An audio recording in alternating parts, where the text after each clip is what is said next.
സ്വത്താ ഇത്. അച്ഛന്റെ സ്വത്താണെന്നോ? ഇതാരുടെ ഈ ഫോട്ടോ? നോക്കട്ടെ, ആരാമിത്? നിന്റെ അച്ഛന്റെ അമ്മയത്, അതായത് ഇതിന്റെ മുത്തശ്ശി. മുത്തശ്ശിയോ? അച്ഛനോട് ഇതിനെപ്പറ്റി പറഞ്ഞിട്ടേ ഇല്ലല്ലോ. എപ്പോ നോക്കിയാലും അനാഥനാണെന്നുള്ള പറയാറ്. ഇവരുടെ കാര്യം പറയുന്നതൊന്നും നിന്റെ അച്ഛന് ഇഷ്ടമല്ല. അതാ നിന്നോടൊന്നും പറയാതിരുന്നത്. നിന്റെ അച്ഛൻ കുഞ്ഞായിരുന്നപ്പോഴേ ഇവര് മരിച്ചു പോയതാ. ഓ പാവം.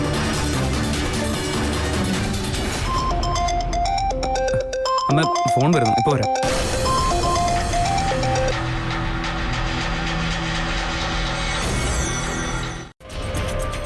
ശരിക്കുള്ള ആദിശേഷൻ ആരാണെന്നറിയാനുള്ള ഒരേ ഒരു വഴിയാണത്. നാഗമാണിക്യത്തിന്റെ സത്യം അറിയാവുന്നത് ആദിശേഷന് മാത്രമാണ്. പക്ഷേ ആദിശേഷൻ ആരാണെന്ന സത്യം മനസ്സിലാക്കാൻ തൃശൂലിനെയും ത്രിവിക്രമനെയും ബുദ്ധി ഉപയോഗിച്ച് നമ്മളുടെ കൂടെ കൂട്ടിയേ പറ്റൂ. സത്യം. പക്ഷെ എന്തോ ഇങ്ങനൊരു കള്ളത്തരായിട്ട് മുന്നോട്ട് പോവാൻ എന്റെ മനസ്സ് അനുവദിക്കുന്നില്ല നീലി. ശിവാനി, പിന്നെയും അത് തന്നെ ആലോചിച്ചിരിക്കണ്ട. ഇതാ, ആദ്യം തൃശൂലിനെ നീ വിളിക്ക്. ചുമ്മാ സംസാരിക്ക്. അവനോട് എപ്പോഴാ ഇങ്ങോട്ട് വരുന്നേന്ന് ചോദിക്ക്.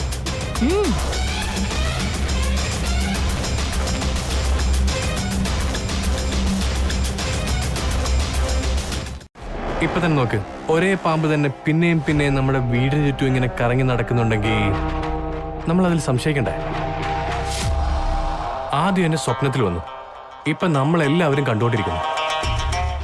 ഞാൻ ആ പാമ്പിനെ പിടിച്ചപ്പോഴും ആ പാമ്പെന്നെ ഉപദ്രവിക്കുക പോലും ചെയ്തില്ല.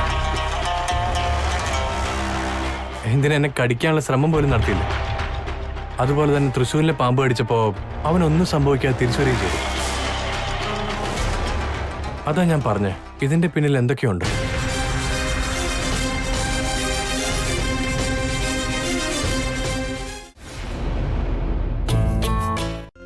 എപ്പ നോക്കിയാലും നീ വാദോരാതെയല്ലേ സംസാരിക്കുന്നേ. അതാ നിനക്ക് സ്യൂട്ടാവുള്ളൂ. വെറുതെ ടെൻഷൻ ആവണ്ട, ഇറ്റ് ഹാപ്പൻസ്.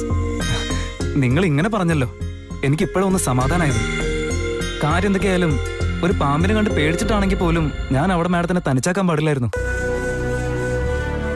അതിപ്പോഴും എന്റെ മനസ്സിനെ വേദനിപ്പിച്ചുകൊണ്ടിരിക്കുക. അതെന്താന്നറിയില്ല, പാമ്പെന്ന് പറയുമ്പോ തന്നെ എനിക്ക് കുറച്ച് പേടി കൂടുതലാ. അങ്ങനെ പാമ്പ് കടിച്ച് ഞാൻ രക്ഷപ്പെട്ട് തിരിച്ചു വന്നതിന് ശേഷം എല്ലാം ശരിയായിട്ടുണ്ടാവുന്ന വിചാരിച്ചത്.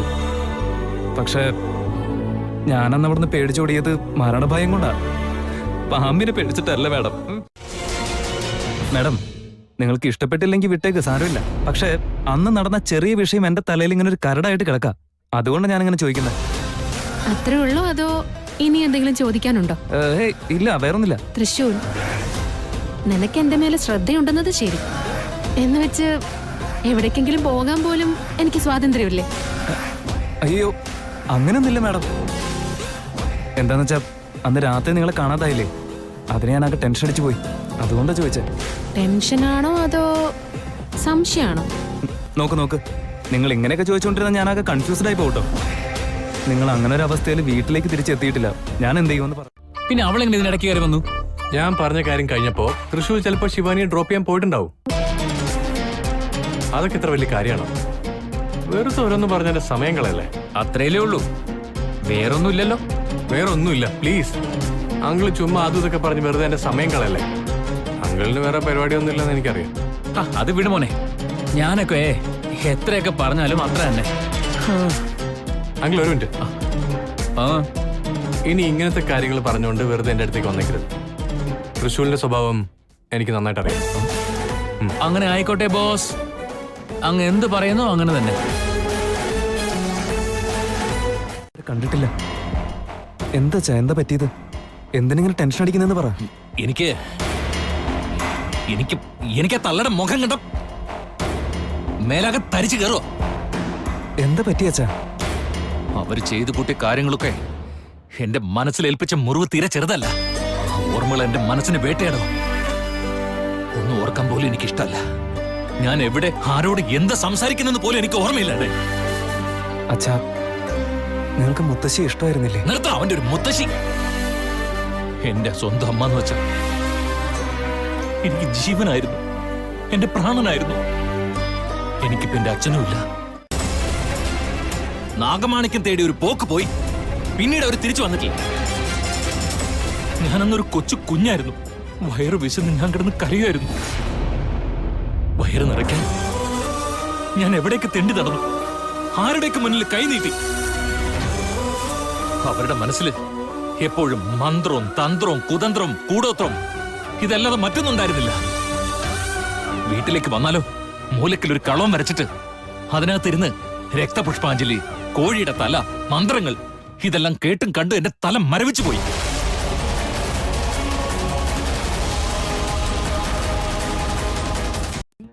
അതുകൊണ്ട് വന്നതാ. നിങ്ങൾ പോയി ഉറങ്ങിക്കോന്നേ. ചെല്ലു മാഡം.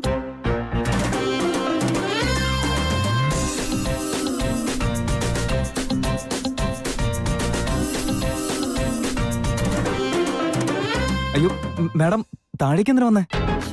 വീട്ടിന്റെ അകത്തേക്കെങ്കിലും വാ പ്ലീസ്. മാഡം, ഞാൻ എങ്ങോട്ടും വരുന്നില്ല. നിങ്ങൾ തിരിച്ചു കയറി പോയേ. ചെന്ന് കിടന്ന് ഉറങ്ങാൻ നോക്ക്. നീ ഇവിടെ ഇങ്ങനെ നിൽക്കുമ്പോ ഞാൻ എങ്ങനെ പോയി സുഖമായിട്ട് കിടന്ന് ഉറങ്ങാനാ? അയ്യോ, അങ്ങനെയൊന്നും ചിന്തിക്കില്ല മാഡം. ഞാൻ പോയി ഉറങ്ങണമെന്നുണ്ടെങ്കിൽ നീ ആദ്യം വീട്ടിലേക്ക് പോ. എനിക്ക് ഉറക്കമേ വരുന്നില്ല.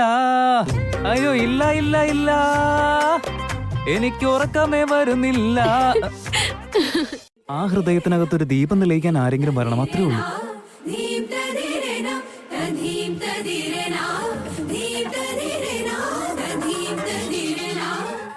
എന്തുപറ്റി? ഒന്നും പറയാനില്ലേ? ഞാൻ എന്തെങ്കിലും പറഞ്ഞാ അതിന് നീ പിന്നെ സാഹിത്യം പറയും. വാക്കില് മുഴുവൻ സാഹിത്യം വരുമ്പോഴല്ലേ മഹാകവിയാകുന്നത്. നോക്ക് തൃശൂൽ, നീ മഹാകവിയായിട്ട് മാറുകയും വേണ്ട, എന്റെ ഉറക്കം കളയും വേണ്ട. ഞാൻ സമാധാനായിട്ട് ഉറങ്ങണമെങ്കിൽ ആദ്യം നീ വീട്ടിൽ പോയിട്ട് സമാധാനായിട്ട് ഉറങ്ങ. നിദ്ര കട്ടെടുത്ത് കൊണ്ടുപോകാൻ വന്ന മായാവിയൊന്നുമല്ല ഞാൻ. ശരി, ഞാൻ പോയിക്കോളാം. നിങ്ങൾ പോയി കിടന്നു madam. Good night. Good night. എന്തിനാ അവനോട് ഇങ്ങനെ ചൂടാവുന്നേ? ഹോസ്പിറ്റലിൽ വരെ പോകുന്നതുകൊണ്ട് എന്താ ഇത്ര തെറ്റ്? ഹോസ്പിറ്റലിലേക്ക് പോകണ്ടെന്ന് പറഞ്ഞത് ഞാനാ. അതാ ഞാൻ ചോദിച്ചു എന്താ കുഴപ്പമെന്ന്. അദ്ദേഹത്തിന്റെ ഭാര്യ ഞാൻ ഫോൺ ചെയ്യാൻ തുടങ്ങിയത്. ഭാഗ്യം, അതൊന്നും ഇനി ചെയ്യണ്ട. ദമയന്തി, സാംബശിവൻ ഇങ്ങനെയൊക്കെ സംഭവിച്ചത് അവന്റെ വീട്ടിലാർക്കും അറിയില്ല. ആണോ? ഒരു കോൺഫറൻസ് അറ്റൻഡ് ചെയ്യാൻ വേണ്ടി വേറെ ഏതോ രാജ്യത്തേക്ക് പോയിരിക്കാന്നാ പറഞ്ഞിരിക്കുന്നത്. എന്തിനാ അങ്ങനെ കള്ളം പറഞ്ഞിരിക്കുന്നേ? ദമയന്തി, അവന്റെ ഭാര്യ ഒരു ഹാർട്ട് പേഷ്യന്റാ. ഈ കാര്യം അറിഞ്ഞാൽ അവർക്ക് താങ്ങാൻ പറ്റില്ല. അതുകൊണ്ടാ അവരെ ഒന്നും അറിയിക്കാതെ രഹസ്യമൊക്കെ വെച്ചത്. ഈ കാര്യം ഇതോടെ മറന്നേക്ക്. ഇനി ആരോടും പറയാൻ നിൽക്കണ്ട. എനിക്ക് എന്ത് പറ്റി, എന്താ കാര്യം എന്നറിയാതെ വല്ലാതെ വിഷമിച്ചു പാവം. നമ്മൾ അവനെ വല്ലാതെ കഷ്ടപ്പെടുത്താ നീലി. അത് വിട്ടേക്ക് ശിവാനി. അവന് വേറെ പണിയൊന്നും ഇല്ലാത്തോണ്ട് ഇവിടെ വന്ന് നിന്നതായിരിക്കും. ഇത് തമാശയല്ല നീലി. പാവം, നമ്മൾ പറഞ്ഞൊരു കള്ളം കാരണം അവന്റെ മനസ്സ് എത്രത്തോളം വിഷമിക്കുന്നുണ്ടെന്നറിയോ? ഇനി അവൻ ഇങ്ങനെ ഉപദ്രവിക്കുന്നത് തെറ്റല്ലേ? ശിവാനി, നമ്മൾ ആ അവസരം മുതലെടുത്ത് നമ്മുടെ കാര്യം നോക്കുന്നു. അത് മനസ്സിലാക്കുന്നീ. നാഗമാണിക്യവും ആദിശേഷനും, ഈ രണ്ട് കാര്യത്തിലാണ് നമ്മൾ കൂടുതൽ ശ്രദ്ധ നൽകേണ്ടത്. അതിനെന്താണോ ചെയ്യേണ്ടത് അത് തന്നെയല്ലേ ചെയ്യുന്നത്. നീ പറയുന്ന കാര്യങ്ങളെല്ലാം ശരിയാണ് നീലി, പക്ഷേ... നമസ്കാരം മാഡം. ഞാനേ ചെയ്യുന്നതെല്ലാം കുറച്ച് ഡിഫറെന്റാ. ഇവര് ലാബിൽ നിന്ന് വന്നതാ. ഇദ്ദേഹത്തെ എന്തിനാ ഇങ്ങോട്ട് കൊണ്ടുവന്ന്? പറയാ സാർ, ഇരിക്കെ.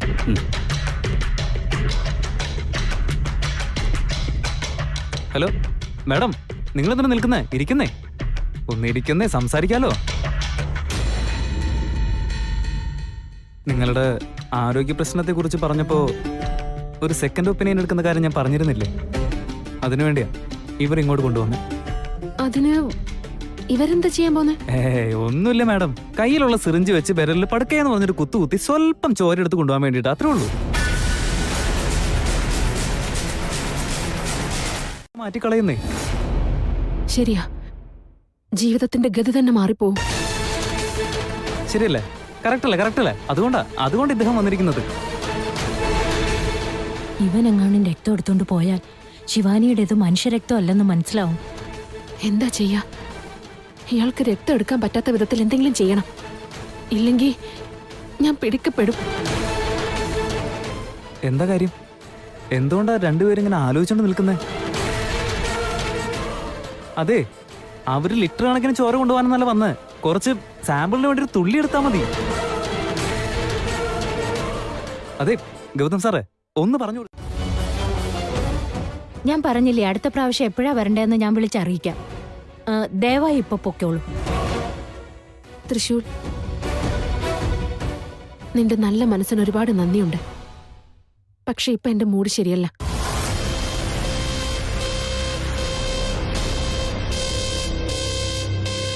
നിങ്ങളൊന്ന് ഫോൺ ചെയ്തിട്ട് വരുമായിരുന്നെങ്കിൽ ഞാനിത് അപ്പോഴേ പറയുമായിരുന്നു. I am sorry Thrissur.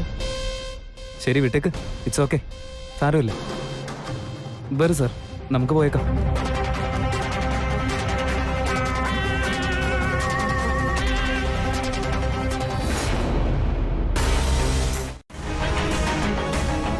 തെല്ലെങ്കിലും നിങ്ങളുടെ മേൽ സംശയം തോന്നിയാൽ നമ്മുടെ സർവ്വ പ്രയത്നങ്ങളും വിഫലമാകും. ഇല്ല ഗുരുദേവ, ഇപ്പോൾ അപ്രതീക്ഷിതമായി അങ്ങനെ ഒരു അവസരം വന്നിട്ടുണ്ട്. അത് പറയാനാണ് ഇങ്ങോട്ട് വന്നത്. എങ്കിൽ സംഭരിച്ച രക്തം എത്രയും വേഗം പരിശോധന നടത്തണം. 4-5 ശ്രമങ്ങളിൽ കൂടുതൽ ചെയ്യാൻ പാടില്ല. ശരി ഗുരുദേവ. ആദിശേഷൻ ആരാണ്, നാഗമാണിക്യം എവിടെയാണുള്ളതെന്ന് കണ്ടുപിടിക്കുന്നതിന് നമുക്ക് നല്ലൊരു അവസരമാണ് വന്നിട്ടുള്ളത്. നിങ്ങളുടെ പ്രയത്നം സഫലമാകട്ടെ. ഈ അവസരത്തിൽ തീർച്ചയായും നമ്മൾ വിജയിക്കുമെന്ന് എനിക്ക് ഉറപ്പുണ്ട്. പോയി വരട്ടെ ഞാൻ. ശുഭമാകട്ടെ, പോയി വരൂ. ണോന്ന് പറയുന്നേ? നമ്മുടെ കയ്യില് ഗുരുക്കൾ തന്നയച്ച ചൂർണമില്ലേ, അവൾ നാഗറാണിയാണോന്നറിയാൻ അവളുടെ രക്തത്തിൽ അത് പ്രയോഗിക്കേണ്ടി വരും. അപ്പൊ സത്യം എന്താണെന്ന് നമുക്ക് മനസ്സിലാവും. നമുക്ക് അവളുടെ രക്തമെടുക്കണം.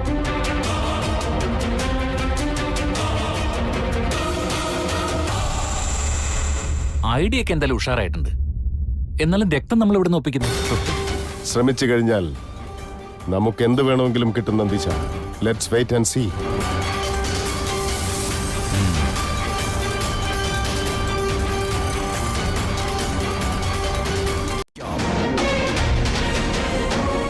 ഈ വ്യക്തിക്കും മന്ത്രവാദത്തെക്കുറിച്ച് അറിവുണ്ടായിരിക്കും. അതാണ് ഇങ്ങനെ സംഭവിച്ചത്. പക്ഷേ അതൊക്കെ എന്തുകൊണ്ടാണ് ഗുരുക്കളെ? അവൾ നാഗറാണി ആയിരിക്കുമോ ഗുരു? അറിയില്ല. പക്ഷേ നിന്നെ കൊണ്ട് എനിക്ക് ഒരു കാര്യം കൂടി സാധിക്കണം. എന്താണ് ഗുരുക്കളെ? ആദ്യം അവൾ സർപ്പജാതകത്തിലുള്ളവളാണോ എന്നറിയേണ്ടതുണ്ട്. അതിന് വേറൊരു മാർഗമുണ്ട്. അവളുടെ 1-2 തുള്ളി രക്തം നീ സംഭരിച്ചെടുക്കേണ്ടതുണ്ട്. ശരി ഗുരുദേവ, എന്തെങ്കിലും ചെയ്ത് അങ്ങേക്ക് വേണ്ടി രക്തം സംഭരിച്ചോളാം.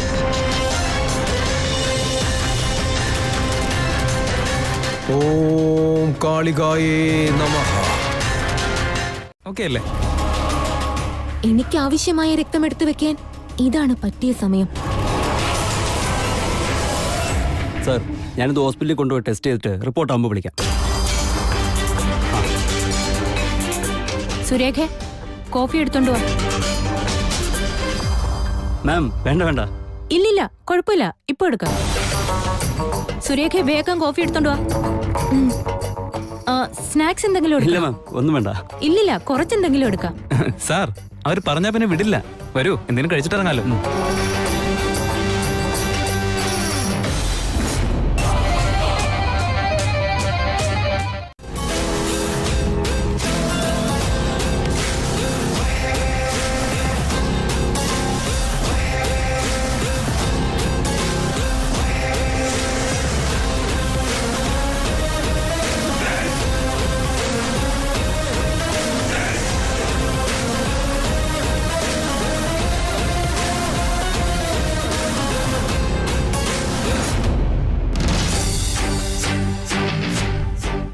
Thank you madam, thank you very much.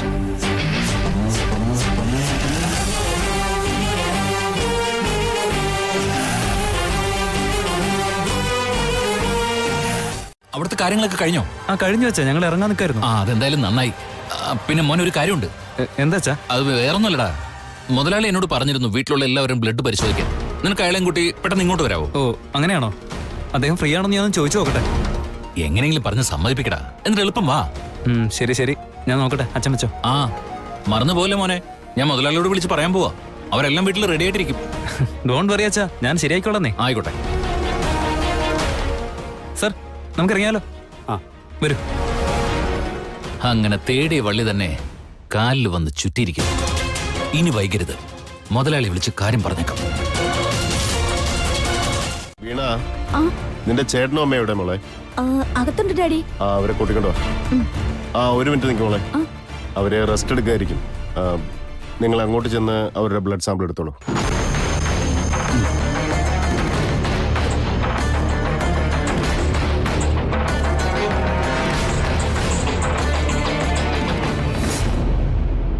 നന്ദീശ,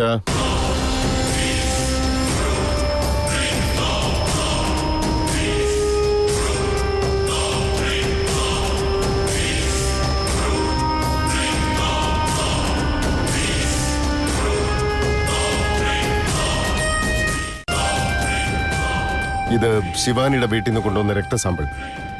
നീ പോയി ആ ചോറിനെടുത്തോളൂ.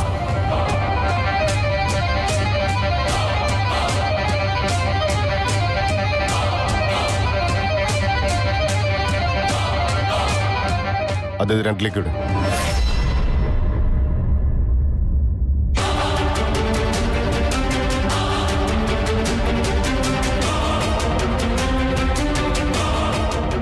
ഈ രക്തം നാഗത്തിൻ്റെതാണെങ്കിൽ എന്തായാലും ഇതിന്റെ നിറം മാറും. സത്യം പുറത്തു വന്നേ മതിയാവും. ഇനി രക്ഷപ്പെടാൻ ഈശ്വരൻ വിചാരിച്ചാൽ പോലും സാധിക്കില്ല.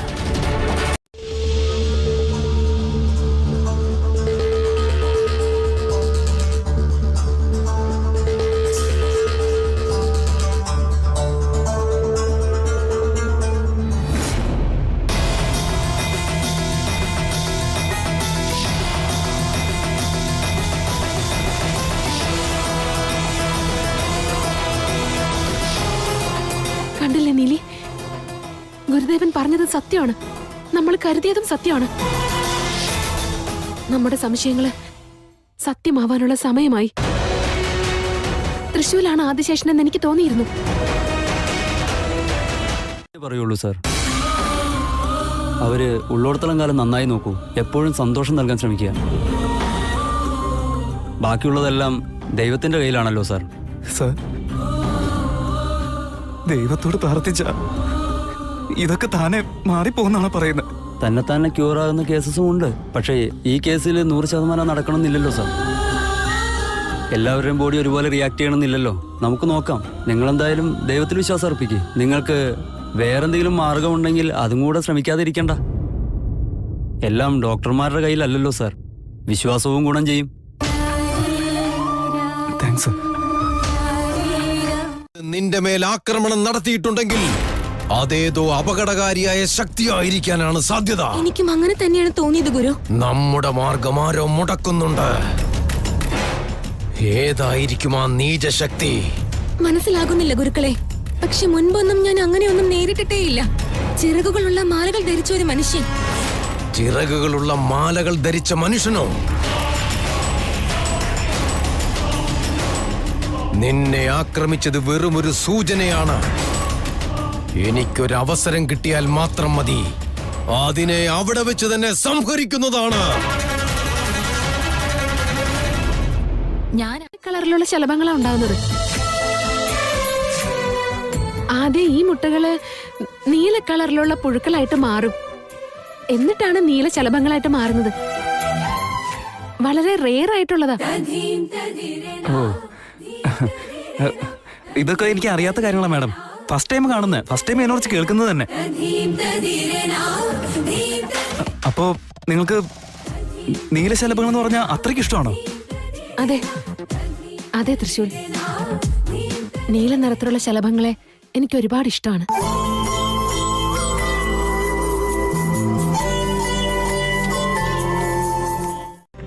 നീ അവരെ കുറിച്ചെല്ലാം അറിയുന്നതിനായി പ്രയത്നിക്കണം.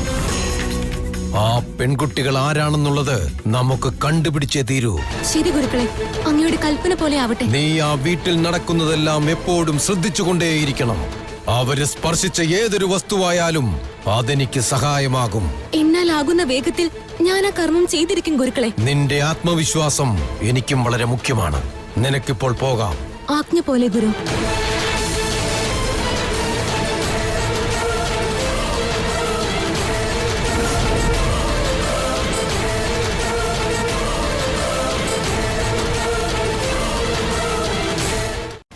ഇന്നൊരു ദിവസം നീ ഒരിടത്തേക്ക് പോവരുത്.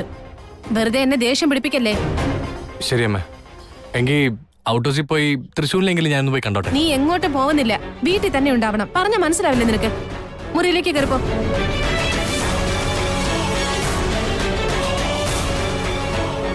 അല്ല ചേച്ചി, നീ വാടാ. നീല നിറത്തിലുള്ള ശലഭങ്ങൾ, അതായത് ബ്ലൂ കളർ ബട്ടർഫ്ലൈ. അല്ല മാഡം, നിങ്ങൾ ഭയങ്കര സ്പെഷ്യലാ, ഭയങ്കര സ്പെഷ്യല്. ഈ നോർമൽ മനുഷ്യർക്ക് ഇഷ്ടപ്പെടുന്ന കാര്യങ്ങളില്ലേ, നിങ്ങളുടെ ആഗ്രഹങ്ങൾക്ക് അതുമായിട്ട് യാതൊരു ബന്ധവുമില്ല, ശരിയല്ലേ? ഇല്ലെന്നേ, ഞാനും നിന്നെ പോലെ നോർമൽ. എനിക്കെന്തോ ഇവൻ തന്നെയാണ് ആദിശേഷൻ എന്നാ തോന്നുന്നേ. ഇപ്പൊ തന്നെ കണ്ടില്ലേ, നീ വേറെ ലോകത്തു നിന്നാണ് വന്നത്, വളരെ വിശേഷപ്പെട്ടതാണെന്നൊക്കെ പറഞ്ഞത് ശ്രദ്ധിച്ചില്ലേ നീ? നോക്ക് ശിവാനി, തൃശൂലിനെ കുറിച്ച് ആദ്യമേ നിനക്ക് സംശയമുള്ളതായിട്ട് എനിക്കറിയാം. പക്ഷേ ഒരു തവണ ത്രിവിക്രമനെയും നമ്മൾ പരിശോധിക്കേണ്ടതല്ലേ? മുട്ടകൾ നീലയായി മാറി ഇല്ലെങ്കിൽ പ്രശ്നമല്ല, പക്ഷേ ത്രിവിക്രമനെയും നമ്മൾ ഒരു തവണ പരിശോധിക്കുക തന്നെ വേണം. അതെ നീലി, നീ പറഞ്ഞത് ശരി തന്നെയാണ്. എത്രയും പെട്ടെന്ന് ത്രിവിക്രമിന്റെ രക്തവും നമുക്ക് പരിശോധിച്ചേ മതിയാകൂ.